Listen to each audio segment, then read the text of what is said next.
As mulleres de Vila García volverán sair á rúa este mesmo mércores. Fan o segundo din para que o Goberno central as escoite e se cumpra o Pacto de Estado contra a violencia machista. Que o Pacto de Estado sexa máis integral, que existan recursos para a educación, para a sanidade. Como estamos vendo, non está funcionando tampouco o sistema xudicial porque non hai unha sensibilidade nin un traballo detrás de perspectiva de xénero.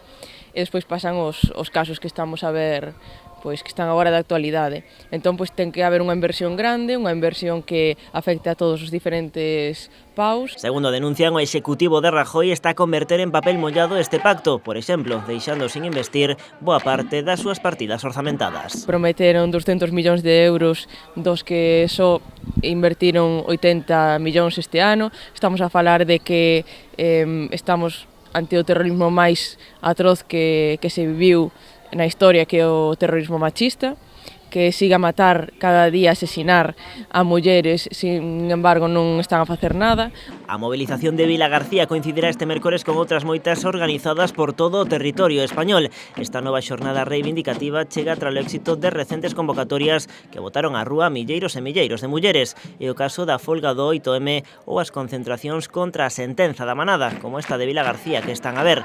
Agora agardan repetir este mesmo mércores ese apoio masivo. Esperamos que veña moitísima xente, primeiro para reclamar os nosos dereitos e segundo para facer forza, que o movemento feminista está sendo moi potente, que non podemos deixar que isto diminúa e que seguiremos reclamando os nosos dereitos ata que consigamos unha igualdade real e que as mulleres teñamos os mesmos dereitos que os homes. A concentración partirá ás 8 do serán dende a Praza da Constitución de Vila García.